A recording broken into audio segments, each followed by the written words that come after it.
Bismillahirrahmanirrahim. Assalamualaikum warahmatullahi ta'ala wabarakatuh. Alhamdulillah. Wassalatu wassalamu ala sayyidina Muhammad ibn Abdillah wa ala alihi wa sahbihi wa mawalah. Amma ba'd. Anak-anakku sekalian, Alhamdulillah di hari ini, di bulan suci Ramadan yang penuh kemuliaan dari Allah ini, kita bisa melanjutkan pengajian kita, Kitab Wasiyatul Mustafa, untuk mengisi waktu kita di bulan Ramadan dengan salah satu dan mudah-mudahan menjadi wasilah kita meningkatkan kebaikan, meningkatkan ibadah di bulan suci Ramadan yang mulia ini. Salawat serta salam semoga selalu tercurah kepada baginda Nabi SAW, kepada seluruh keluarga, terutama para sahabat dan kepada kita semuanya, karena dengan sebab kita menjadi umat Nabi Muhammad SAW, kita bisa dan mempunyai kesempatan untuk meraih semua keutamaan, semua fadilah yang Allah berikan di bulan suci Ramadan. Mari kita lanjutkan ngaji Kitab Wasiyatul Mustafa. Mudah-mudahan kita bisa segera hatam dan mendapatkan ilmunya, mendapatkan kemanfaatnya, mendapatkan keberkahannya. Bismillahirrahmanirrahim. Ila hadrati Al-Fatihah. A'udzu billahi minasyaitonir rajim. Bismillahirrahmanirrahim. Alhamdulillahirabbil alamin arrahmanir rahim maliki yaumiddin. Iyyaka na'budu wa iyyaka nasta'in ihdinas siratal mustaqim. Siratal ladzina an'amta 'alaihim ghairil maghdubi 'alaihim waladdallin. Amin ya Allah ya rabbal alamin. Mari kita lanjutkan. Caranya masih seperti biasa. Bismillahirrahmanirrahim. Ya Ali, man atba'a Ramadana bisittin min Syawal, kataballahu lahu shaumad dahri kullihi.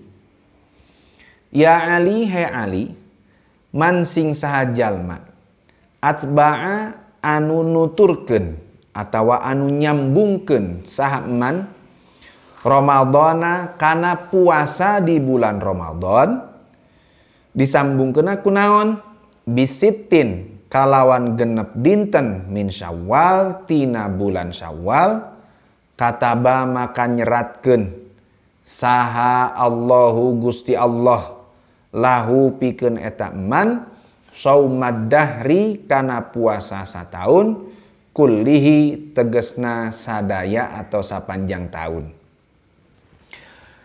Pesan Nabi Shallallahu Alaihi Wasallam di sini tentang puasa sunnah di bulan Syawal.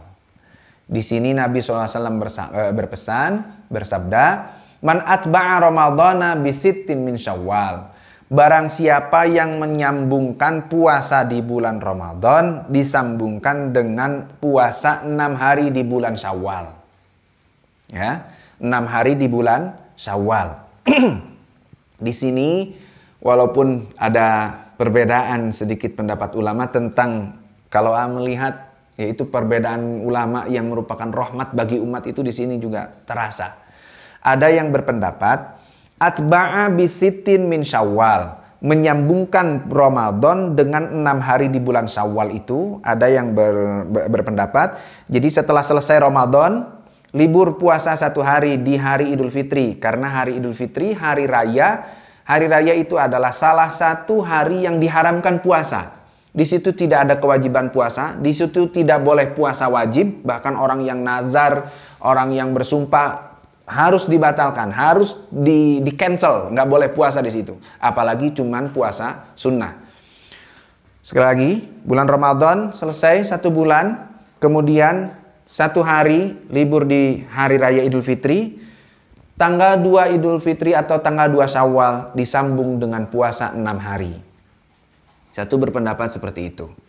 Yang kedua, di sini dikatakan 6 hari di bulan Syawal. Ya udah pokoknya puasanya di bulan Syawal, walaupun nggak nyambung, puasa dulu. Karena terutama bagi kaum wanita yang head, yang punya hutang di bulan puasa, hutang puasa, qadha, itu ya harus mendahulukan yang qadhanya dulu, harus mendahulukan yang wajib dulu, baru nanti disambung dengan yang sunnah. Makanya ada yang berpendapat ya sudah 6 hari di bulan Syawal ini yang nggak mesti nyambung, tapi ada dulu jeda, atau kalau untuk perempuan yang haid itu bayar dulu qadanya, baru puasa sunnah 6 hari. Ada lagi yang berpendapat ini yang sangat longgar, yang dimaksud bulan Syawal itu bukan pas di bulan Syawalnya, tapi memang selain Ramadan, setelah Ramadan, di luar Ramadan. Asalkan 1 Ramadan penuh dia puasa, terus nanti puasa sunnah 6 hari, mau berturut-turut nyambung ataupun mau terpisah, asalkan puasa sunnah 6 hari, maka orang itu akan Allah catatkan di buku amal orang itu seakan-akan orang itu berpuasa sepanjang tahun, berpuasa sepenuh tahun. Kok seperti itu? Nah, gini hitungannya. Salah satu dasarnya, man jaa bil hasanati falahu asyru amsalihha.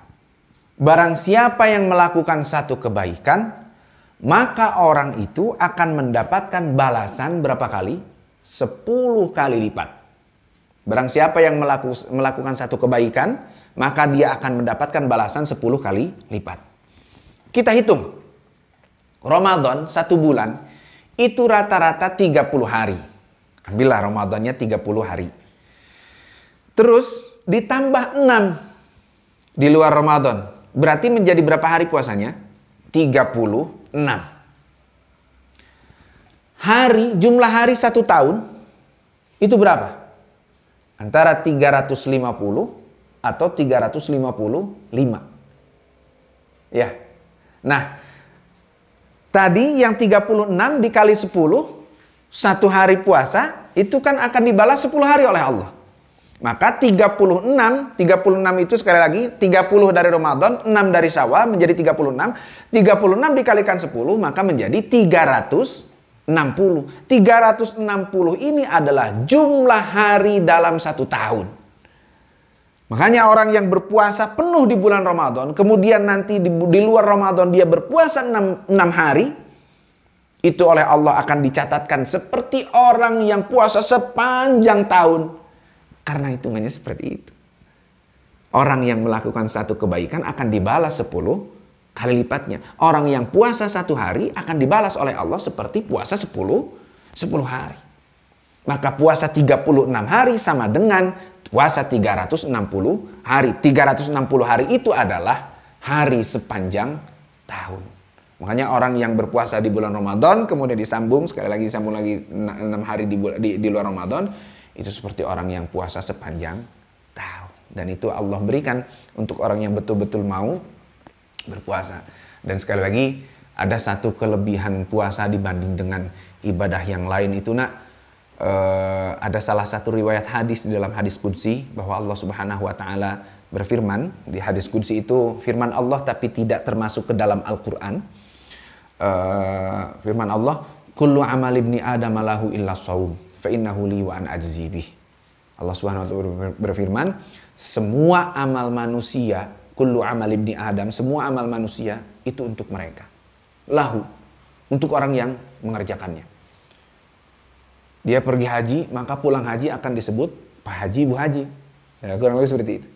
Illa saum, kecuali saum. Kenapa? Kata Allah, fa innahu li wa ana ajzi bih. Fa innahu li wa ana ajzi bih, kata Allah. Karena puasa itu dia lakukan hanya untukku. Dan aku sendiri yang akan ngasih balasannya, akan ngasih pahala kepada orang yang mau puasa.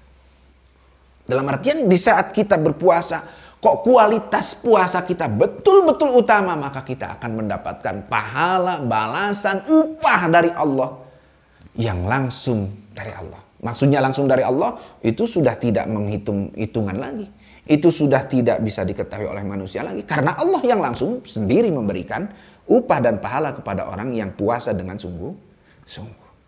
Mudah-mudahan kita juga di sini di Ramadan ini kita bisa betul-betul melaksanakan, menjalankan ibadah puasa dengan sepenuh hati, lahir batin, betul-betul puasa. Dalam materi yang kemarin, puasa kita meninggalkan semua keharaman, meninggalkan berbohong, meninggalkan hal-hal yang bisa membatalkan puasa, dan juga kita bisa betul-betul memperhatikan waktu, mengisi waktu di bulan Ramadan ini untuk terus meningkatkan amal soleh dan ibadah kepada Allah Subhanahu wa taala, didasari dengan iman kepada Allah, dilaksanakan dengan penuh keikhlasan, mengharap ridho dan rahmat Allah Subhanahu wa taala.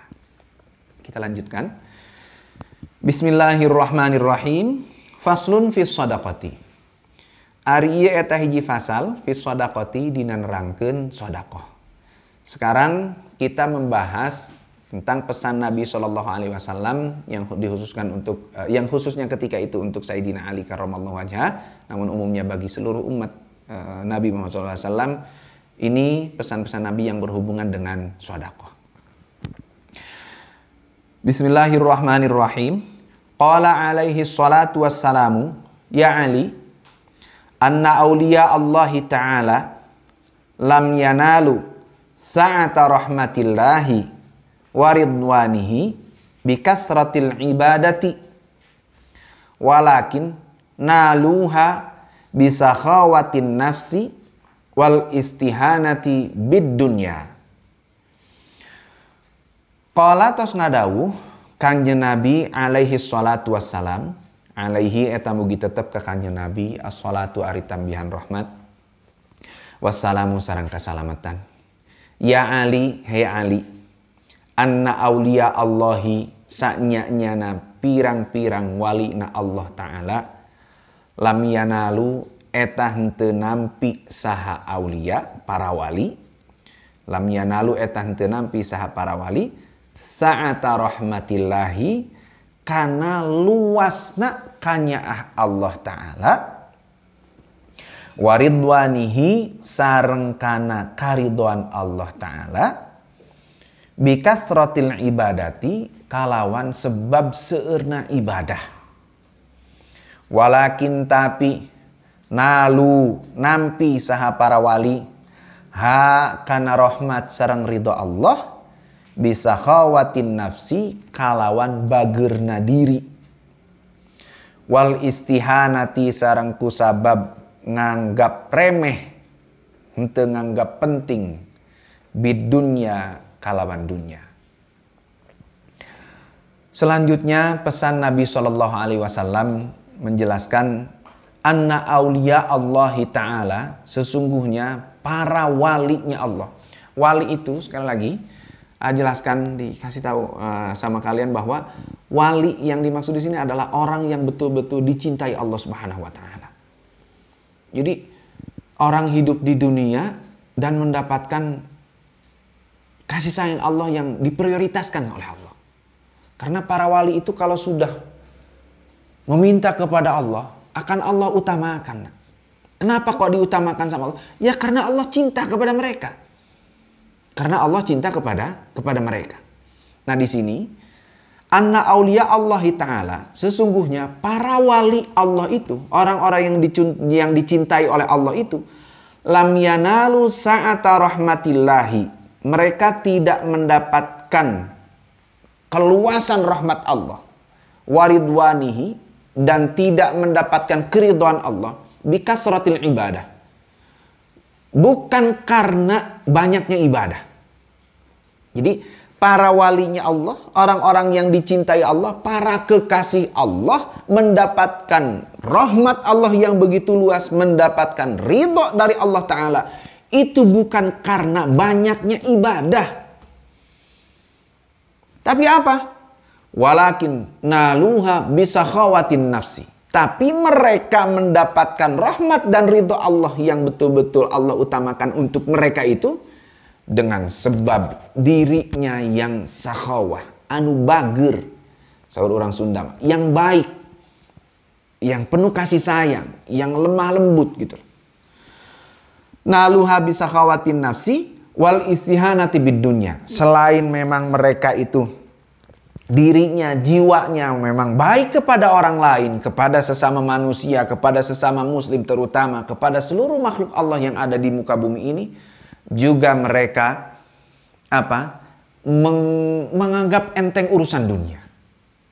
Jadi kalau misalnya sudah berurusan dengan haliah dunia, apalagi orang yang berseteru dengan orang lain, orang cekcok dengan orang lain kok hanya urusan dunia, ya udahlah dunia ini biarkan aja. Lebih baik kita mengalah. Nah, orang yang dicintai Allah dan mendapatkan rahmat ridho Allah yang begitu luas, yang begitu diutamakan oleh Allah untuk mereka.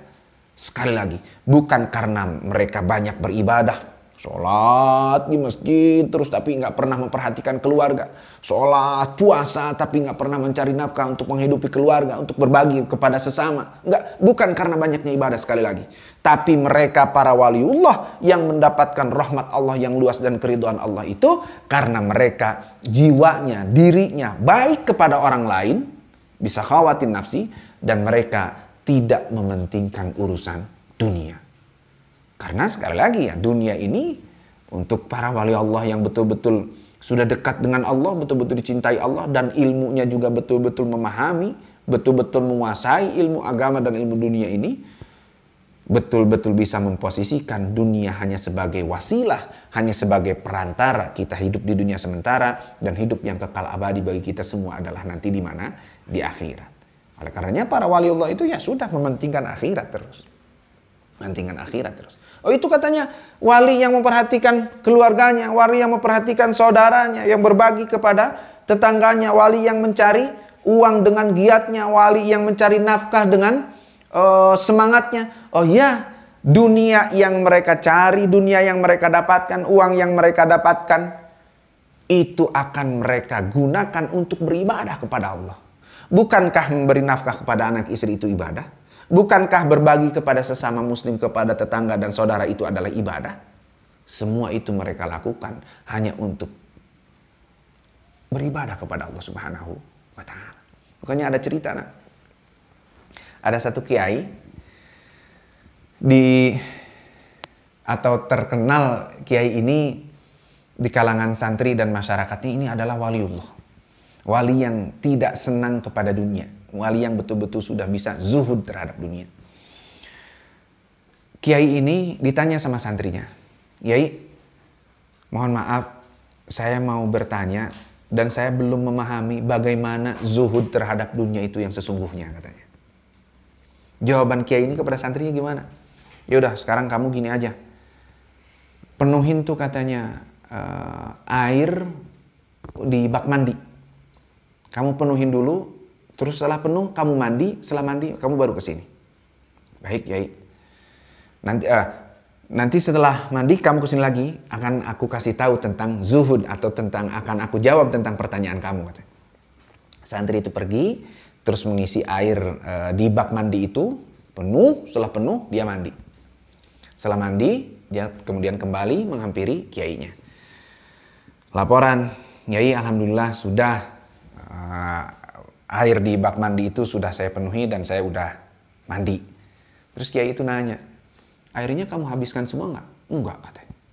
"Nah, terus untuk apa?" "Ya biarkan untuk orang lain saja." Jawaban kiai ketika itu, begitulah sifat zuhud terhadap dunia. Cari dunia sebanyaknya, cari dunia yang halal, harta, silakan cari. Gunakan seperlunya, yang lainnya bagikan. Berbagi kepada sesama. Kasihkan kepada fakir miskin, kasihkan kepada sabilillah. Membantu orang lain. Dalam peribahasa Sunda itu, nulung kanu butuh, nalang kanu susah. Membantu kepada orang lain yang membutuhkan. Karena sekali lagi di sini dikatakan, para waliullah, orang-orang yang dicinta dan dikasihi oleh Allah, para kekasih Allah, mereka mendapatkan rahmat Allah yang sangat luas dan ridho Allah. Bahkan mereka itu menjadi orang-orang yang diprioritaskan oleh Allah. Bukan karena banyaknya ibadah, tapi karena jiwa mereka yang baik dan mereka tidak mementingkan dunia. Hidup di dunia tapi tidak terjerat oleh dunia. Nah, mudah-mudahan kita semua termasuk kepada orang-orang yang mendapatkan rahmat dan ridha Allah Subhanahu wa taala. Juga berharap anak-anak santri menjadi orang-orang yang dicintai oleh Allah Subhanahu wa taala. Dilanjutkan. Bismillahirrahmanirrahim.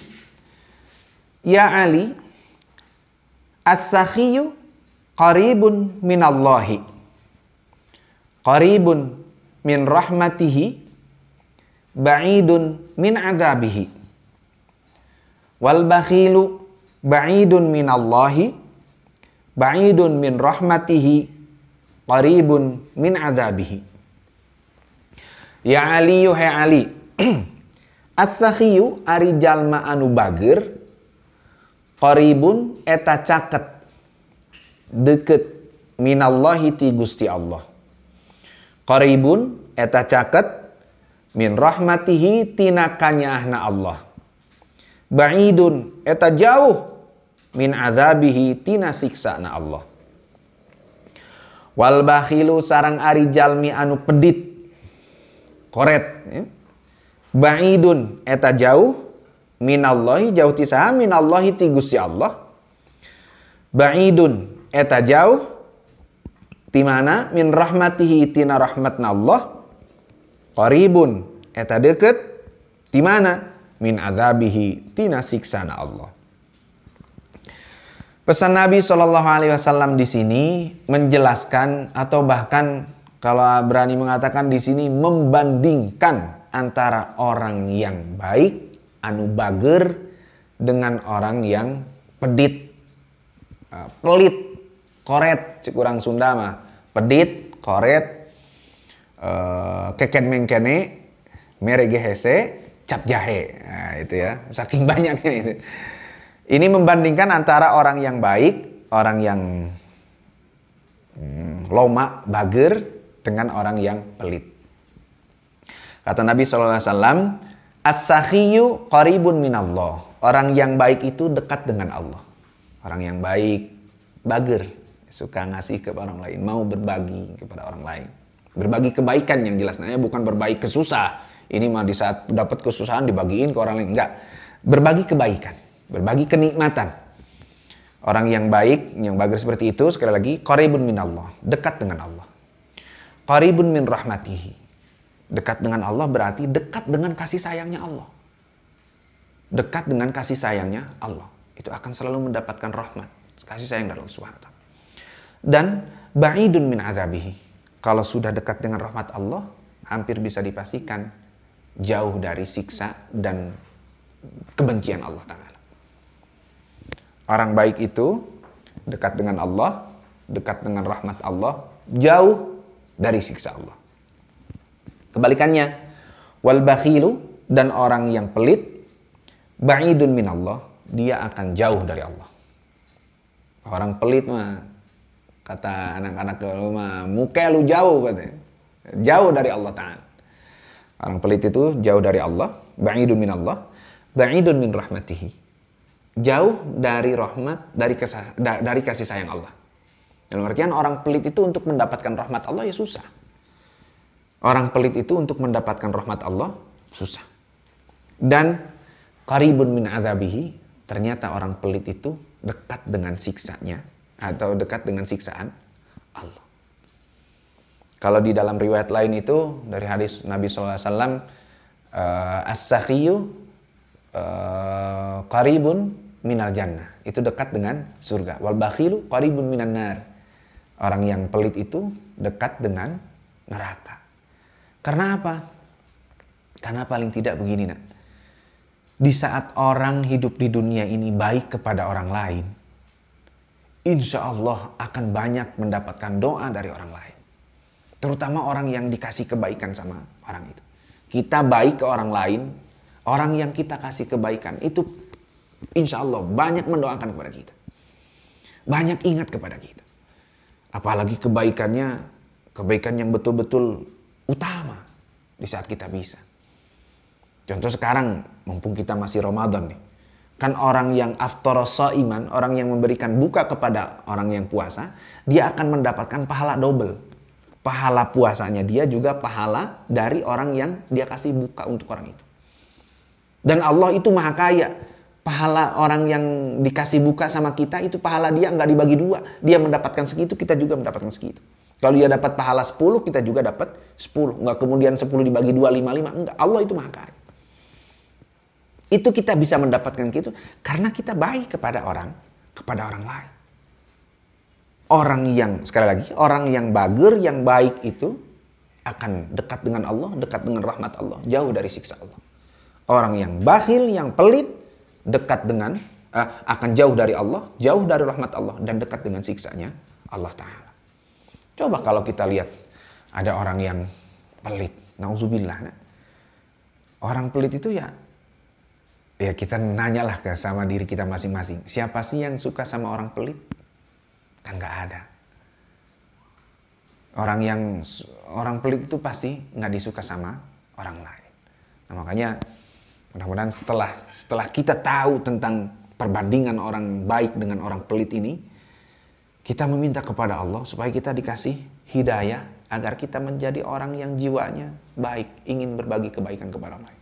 Mudah-mudahan kita setelah tahu perbandingan antara bagaimana orang yang baik dengan orang yang pelit, kita mendapatkan hidayah dari Allah supaya kita termasuk orang yang bisa berbuat baik kepada orang lain.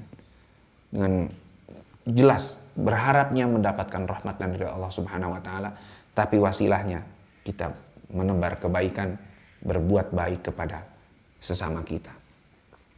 Untuk hari ini cukup sekian, mudah-mudahan bermanfaat. Allahumma anfa'na bima 'allamtana wa 'allimna ma yanfa'una wa zidna ilman nafi'an wahdina wahdi bina waj'alna sababan liman ihtada bi rahmatika ya arhamar rahimin. Al-Fatihah.